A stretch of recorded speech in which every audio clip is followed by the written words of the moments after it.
Газар хөдлөлт гэж юу вэ?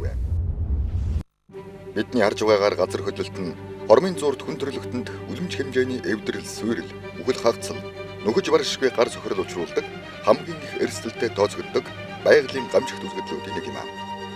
Эрдэмтдийн хийсэн судалгаагаар дэлхий дээр нэг жилд дунджаар хүнд мэдрэгдэх үйс хүчтэй газар хөдлөлт ойролцоогоор 100,000 болдог. Эдгээрээс 10 орчим сүйрлийн аюултай байдаг нь тогтоогджээ. Тэгвэл ийм хот суурныг газрын гадархтай тэгшлэн олон мянган хүний амьнасыг авч утсан хүчтэй газар хөдлөлт дэлхийн түүхэнд олон удаа болж байсан байна. Тухайлбал 1906 он Америк нэгдсэн улс Сан Францискогийн газар хөдлөлт 3,000 хүн нас барж 400 сая Америк долларын хохирол учирсан. 1923 он Япон Токиогийн газар хөдлөлт 140,000 хүн нас барсан. 1976 он Хятад Таншаны газар хөдлөлт албан ёсны мэдээгээр 255,000 хүн нас барсан гэж үздэг. 1988 он Армени газар хөдлөлт 25,000 хүн нас барсан. 2008 он Хятад Сичуаны газар хөдлөлт 68,000 хүн нас барсан. 2010 он Гайтийн газар хөдлөлт 100,000 хүн нас барсан. Газар хөдлөлтийн үүсэн гарах шалтгаан нь юу юм бэ? Газар хөдлөх үзэгдэл үүсэн гарах шалтгааныг мэдхийн тулд юуны өмнө дэлхийн бүтцийн талаар ойлголттой байх хэрэгтэй. Дэлхийн бөмбөрцгийн төвд цөм байх бөгөөд түүний гадуур мантийн давхарга хамгийн гадуур нь дэлхийн царцтас буюу бидний амьдран байгаа газар байлна. Цөм нь ялгарх шинж чанараараа дотоод болон гадаад цөм гэж хуваагдана. Дэлхийн нийт эзэл хүний тал хувийг эзлэх буюу 3,400 км-ийн зузаан хэсгийг бүрдүүлнэ. Мантийн бүрхүүл нь цөмийн дээр орших 2,900 км-ийн зузаан хэсгийг бүрдүүлнэ. Дэлхийн хамгийн гадна талд орших хатуу бүрхүүлийг дэлхийн царцтас гэнэ.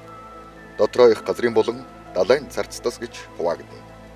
Давхаргын нийт зузаан нь далайн доор 5-аас 10 км, их газар дунджаар 35-аас 45 км, өндөр уулын бүсэд 70 км төрдөг. Энэхүү царцсан давхарга нь арга-урийн хавтан хэсэгт хуваагдсан байдаг бөгөөд үргэлж тус тусдаа хөдөлгөөн хийхин зэрэгцээ бие биетэйгээ харилцан үйлчилж байдаг. Эдгээр хавтангуудын хоорондох тектоник хөдөлгөөн, цөмийн дулааны ялгарл, геодинамикийн үйл явцын шүтэлцээгээр үүссэн эвдэрлээс энергийн тодорхой хэсэг сейсм долгионд хувирч газрын гадаргууд үйлчлэхэд эвдрэл суурил болохыг хүчтэй газар хөдлөлт гэнэ. Газар хөдлөлтийг юугаар хэмжиж тодорхойлдог? Газар хөдлөлтийн элбэлзлийн хүчийг 12 баалын шатлбараар ажиглалтын цэгвэрт тодорхойлдог бол магнитуд нь газар хөдлөлтийг бүртгэх багажинд тэмдэглэгдсэн газар хөдлөлтийн голомтын хүч бөгөөд тоон хэмжигдэхгүй юм аа.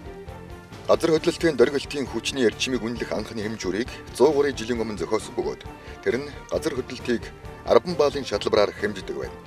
Америк нэгдсэн улсад 1956 оноос хойш MM12 баалын хэмжүүрийг, Оросын албаны улс, Европын зарим орнууд мөн манай оронд 1964 оноос MSK-64 гэсэн 12 баалын хэмжүүрийг, Японд 7 баалын хэмжүүрийг хэрэглэж байна. Энэхүү хэмжигдэх үнийг газрын гадаргууд үүссэн эвдрэл, тухайн орчны барилга, байгууламж, хүн амьтанд үзүүлсэн хохирол зэргээр тодорхойлдог бөгөөд тухайн газар хөдлөлтийн төвөөс холдох тусам буурч байдаг.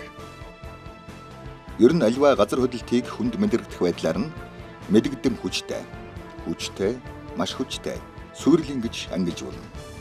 Мэдгэдэм хүчтэй газар хөдлөлтөнд хүн амьтан болон барилга байгууламжинд ямар нэгэн аюул учрахгүй. Хүчтэй газар хөдлөлтөнд барилга байгууламжинд онц ноцтой аюул учруулахгүй боловч хүмүүс газар хөдлөлтийг мэдэрч айж сандрана. Маш хүчтэй газар хөдлөлтөнд барилга байгууламжинд эвдрэл гэмтэл үүсч чанар муутай барилгууд нурна. Суурилын газар хөдлөлтөнд барилга байгууламж эвдэрч, суурьч, нурснаас болж хүн амын ихэнх хэсэг үргэлдэнэ. Ургамал амьтан мөхөж, томоохон хагарал, анцав гарч, усны горим бүхэлдээ өөрчлөгдөнө. Газар хөдлөлтийн аюул. Газар хөдлөлтийн гамшиг нь барилга байшин, шугамсүлжээ, зам тавир болон бусад нийтийн өмчийг сүйтгэх аюултай. Газар хөдлөлтийн үеэр хүмүүс айж сандрах, шархтах, гэмтэх болон амнаас алдах, галын аюул болон бусад дагалт гамшгууд гарах аюултай. Газар хөдлөлт нь цэцэрлэг, сургууль, эмнэлэг болон бусад нийтийн үйлчлэгээний байгууламжийн үйл ажиллагаанд ноцтой хохирол учруулна. Монгол орн газар хөдлөлтийн идэвхтэй бүс нутаг. Манай орн газар хөдлөлтийн харьцангуй идэвхжүүлэлтэй бүс нутаг бөгөөд нийт нутаг дэвсгэрийн 80 гаруй хувь нь долоо болон түүнээс дээш баалын хүчтэй газар хөдлөлтийн бүсэд хамрагддаг. Монгол оронд өнгөрсөн 100-д магнитууд нь 8 болон түүнээс дээш хүчтэй газар хөдлөлт 4 удаа. Тухайлбал 1905 онд Булнайн руунд магнитууд нь 8.4, Цэцэрлэгт магнитууд нь 8, 1931 онд Монгол Алтайд магнитууд нь 8, 1957 онд Говьалтайд магнитууд нь 8.1-тэй болсон байдаг. Дөнгөжлөн магнитууд нь 5 болон түүнээс дээш хүчтэй газар хөдлөлт 40 шахам удаа болж байсан нь газар хөдлөлтийн идэвхжил өндөр байгааг харуулж байна. 57 оны 12 сарын 4-ний өглөө 11 цаг 39 минутад Говьалтай 3 богд ууланд хүчтэй газар хөдлөсөн юм а. За энэ дотроос хамгийн их эвдэрсэн уул бол их богд уул босоо чигт бол 12 м, Көндлөн чигт бол 8.4 м сухав цогогдож хажуу тийш шидэгдсэн ийм том хүч үйлчилсэн юм а. Өөрийнхөө орчинд басан 3 сум бол бүрэмсэн эвдэрсэн, ойролцоо 5 сум бол хагас дутаа эвдэрсэн. Ухаан үеийн одоо мөнгөний ханшаар 10 гаруй сая төгрөгийн хохирол учирсан ийм. Их болдын орчин нутаглаж байсан малчин ардын дотроос газар хөдлөх үеэр ууланд хоньмолоо хариулж яваад амь үргэлжсэн хүмүүс ч байлаа. Бэртэж харагдсан хүмүүс нэлээд олон байлаа. Нас барсан малчдаа их орон ард түмэн эмгэнэн гашуудлаа. Зөвхөн 1000 гаруй мал хад чулуун цогогдож өргөдсөн ийм одоо тохиолдол гарч ирсэн байна. Газар хөдлөлт болох гэж байгааг мэдэх боломжтой юу? Манай оронд анх 1957 онд газар хөдлөлтийг бүртгэх станцыг Улаанбаатар хотод байгуулснаар газар хөдлөлтийг судлах шинжлэх ухааны суурь тавигдсан юм. Газар хөдлөлийн Улаанбаатар станц гайхамшигт хүчтэй газар хөдлөлийг тэмдэглэлээ. 1987 оны 12 дугаар сарын 4-ний өдрийн газар хөдлөлийн эхний үеийн бичиглэл. Монгол орны нутаг дэвсгэрт газар хөдлөлийг судлах сүлжээ болон миний ари станцууд 60-аас одоо 70 станц ажиллаж байгаа. Энд газар хөдлөлтөөс үүсэх сейсм долгионууд A, B, C, D гэсэн станцуудад бүртгэж байгаа байдал харагдаж байна.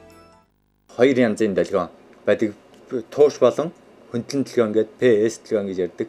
S долгион нь болохоор арай бага хурдтай, P долгион нь арай төрүүлж ирдэг. Ерөнхийдөө газар хөдлөлийн үед бол хамгийн дистрактив гэж одоо сөнөөлт долгион нь болохоор S долгион тэгээ гадаргын долгион байна. Тэр нь болохоор P долгионоос хойш ирдэг.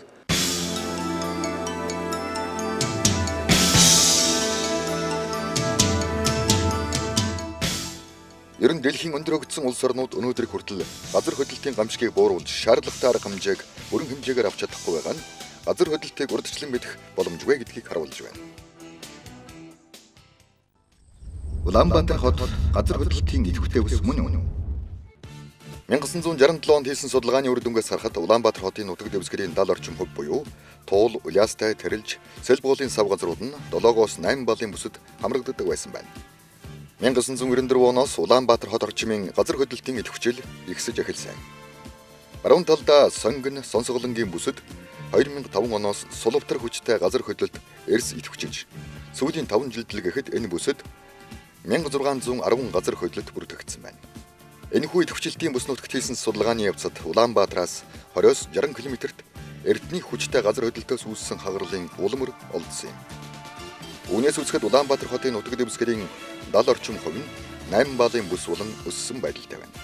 Түүнчлэн 2009 онд 508, энэ оны эхний 3 сард 270 удаа газар хөдлөл энэ бүс нутагт болсноос эдгээрийн зарим нь хүнд мэдрэгдэхгүй сул байсан бол одоо газар хөдлөлтийн хүч нэмэгдэх хандлагатай болсон.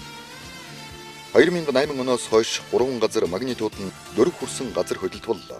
Жишээ нь Улаанбаатараас 50 км-ийн зайд орчих Бустайн руу 5 дугаар сард 4.2 баллын газар хөдлөлсөн. Мөн оны 10 дугаар сард Батсумбрын Сангэж хон ойролцоо 4.2 баллын хүчтэй газар хөдлөлсөн. Энэ газар хөдлөл Улаанбаатар хотын зарим газруудад мэдрэгдсэн.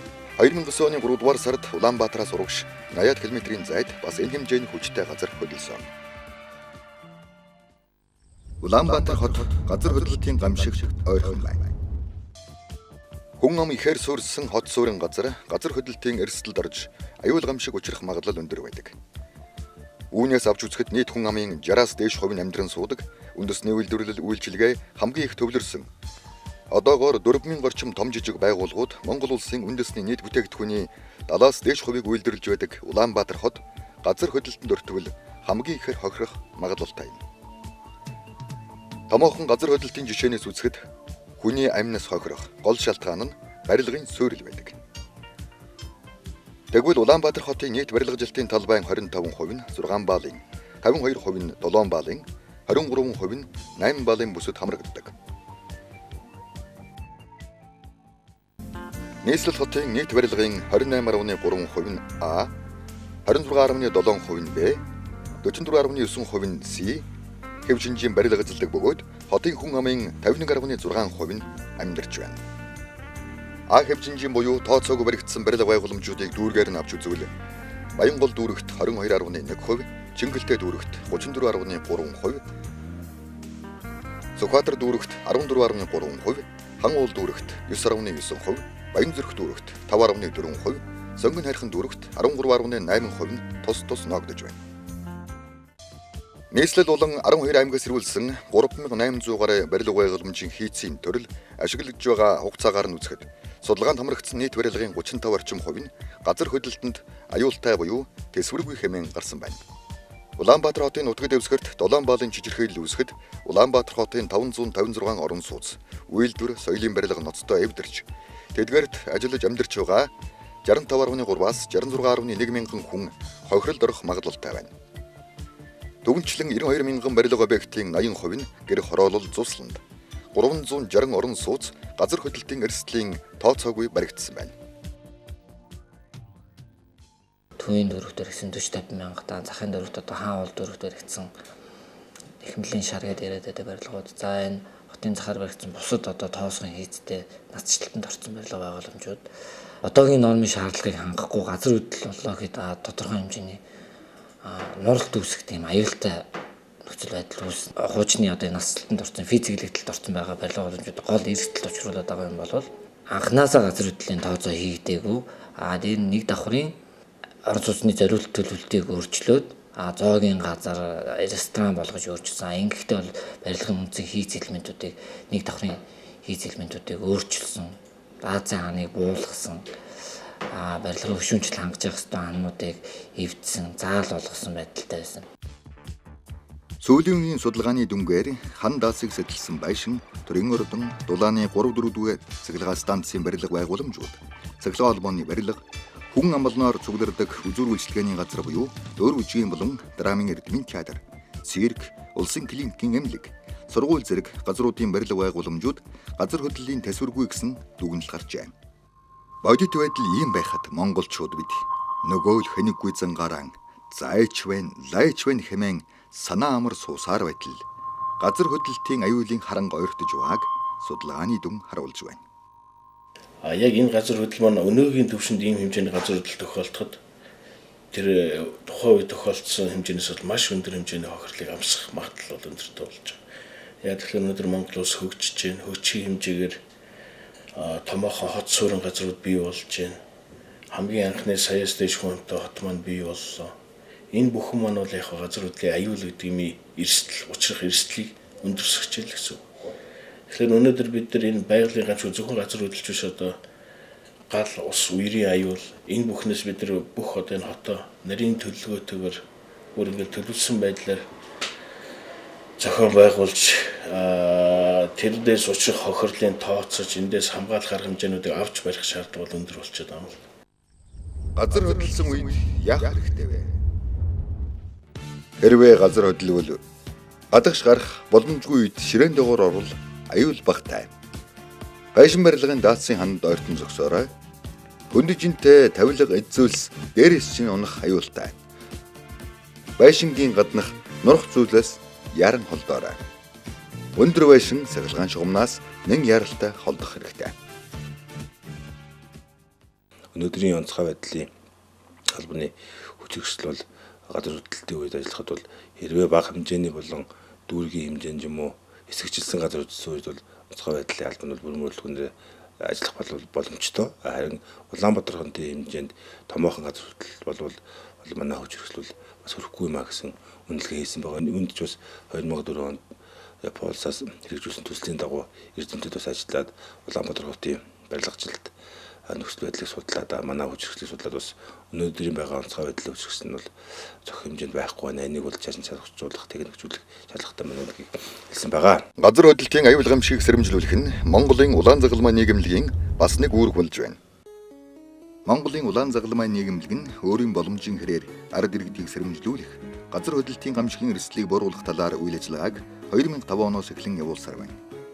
2009 оны 11-р сард олон улсын улаан загалмай Улаан хавирган сар нийгэмлэгийн найрабад болсон ерөнхий ассамблеийн чуулганаар баталсан 2020 оныг хүртэлх хөтөлбөр газар хөдлөлтийн гамшигын аюулаас хүн амыг урьдчилан сэрэмжлүүлэх, хор хөнөөлийг бууруулах талаар нэн чухал зорилтуудыг дэвшүүлсэн байна. Монгол улс Женевийн конвенцэд нэгдэн орсон орны хувьд дээрх зорилтыг хэрэгжүүлэх үүргээ биелүүлэх нь зөвхөн улаан загалмайн үүрэг төдийгүй засгийн газрын үүргээ гэж үздэг. Тиймээс 2009 оны 5-р сарын 27 оны өдрийн Монгол улсын засгийн газрын тогтоолоор газар хөдлөлтийн гамшигын эрсдлийг бууруулах үндэсний хөтөлбөр хэрэгжүүлэх арга хэмжээний төлөвлөгөөг батлан гаргажээ.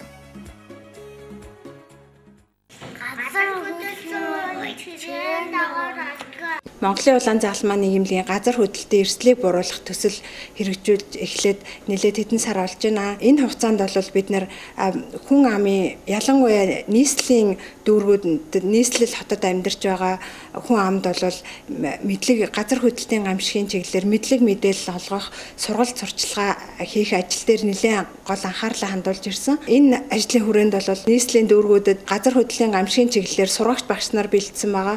Сургагч багш нараараа дамжуулаад сайн дур идэвхтнүүдийг бүх дүүргүүдтэй олвол бэлдсэн байгаа. Энэ сайн дур идэвхтнүүдээр дамжуулж бол олон нийтэд газар хөдлөлтийн гамшигын мэдлэг мэдээллийг түгээн сурталчлах, газар хөдлөлтийн гамшигын үед аль болох эрсдэл багтаа даван туулах мэдээллийг түгээх юм зорилготой байгаа. Газар хөдлөлтийн гамшигын талаар бол дөрвөн төрлийн сэрэмжлүүлэг, гарын авлага материалууд, мөн тохимол зэргийг бол хэвлүүлэн гаргасан байгаа. Улаан загалмайн 50 цагт анхны тусламжийн нөхөрлөлийг байгуулан тэдний гамшигын бэлэн байдал болон анхны тусламжийн сургалтад хамруулж сургаж датлагжуулдаг байгаа. Анхны тусламжийн нөхөрлөл нь яаралтай болон гамшиг ослын үед эмнэлгийн анхны тусламж ирэхээс өмнө ард иргэдэд анхны тусламж сэтгэл зүйн дэмжлэг тусалцааг үзүүлдэг юм аа. Монголын улаан загалмай нийгэмлэгээс гаргасан газар хөдлөлтийн аюулаас хэрхэн сэрэмжлэх талаарх зарим сэрэмжлүүлэг, сурчлагын материалаас танилцуулъя. Ард иргэдэд газар хөдлөлтийн гамшигын бэлэн байдлын талаарх таны мэдхийн сургалт сурчлагаа явуулж сэрэмжлүүлгийг хийх, тэднийг авран хамгаалах, дадлагжуулах үйл ажиллагааг тогтмол зохион байгуулах нь эрсдлийг бууруулна. Хүнд тавилга, эд хогшил, тоног төхөөрөмжийг хананд бэхэлж, оршин суугаа орчны аюулгүй байдлыг хангах хэрэгтэй. Анхны тусламжийн иж бүрдэл, гарч идэн радио зэргийг гэр бүлийн гишүүдэд хүрэлцгүйц хэмжээгээр бэлтгэж, гарт ойрхон газарт хадгалан бэлэн байдлыг хангах нь чухал. Байгууллага иргэн бүр барилга байгууламжийг барих норматив стандартыг хатуу мөрдөж байх, түүн тавих хяналтыг сайжруулах хэрэгтэй. Гэр бүлийн гишүүд болон ойр тойрныхоо хүмүүст өөрийн мэдэх газар хөдлөлтийн аюулгүй байдлын талаар мэдээллийг түгээх, сурчлах, сэрэмжлүүлэх, боломжтой бол тэднийг дадлагжуулах хэрэгтэй. Нийт хүн амд улаан загалмай байгууллагын шугамар ингээд сэрэмжлүүлэл болгож хэлэхэд ер нь альва одоо гай зовлон бол хийж ирдэг, хийж ирдэг. Тийм учраас биднээс газар хөдлөлтийн идэвхтэй бүсэд байгаа гэдгээ бас анхаарч өөрийгөө болоод бус нөхдөд өр хүүхдээ ах トゥ садангаа энэ болзошгүй гамшигын эрсдлээс хамгаалахад ард иргэд хүн бол иргэн бүр өөрийн одоо тодорхой мэдлэгтэй байх нь одоо зүйтэй юм а. Тийм учраас энэ чиглэлээр улаан загалмай байгууллагатайгаа цааш дөрвөлтэлтэй хамтарч ажиллахыг хүсэж байна. Эцэст нь хэлэхэд их газар чинь амьд юм. Тэр хаяа бас морь шиг шилгээдэг. Харин түүний нуруунд дээр тогтох ухаанаа мэдэж амьдрах учиртай гэсэн эртний дорн дохины сургаал байдаг. ертөнцийн үзэгдлийн нарийн учрыг таньж, түүний сөрөг нөлөөнөөс урьдчилан сэргийлж, учирсан гамшигыг хамгийн хохирол багтаагаар давхад туслах зорилгоор энэхүү киног Монголын улаан загалмай нийгэмлэгийн газар хөдлөлтийн эрсдлийг бууруулах төсөл одон орон геофизик судалгааны төвтэй хамтран бүтээлээ. 2010 он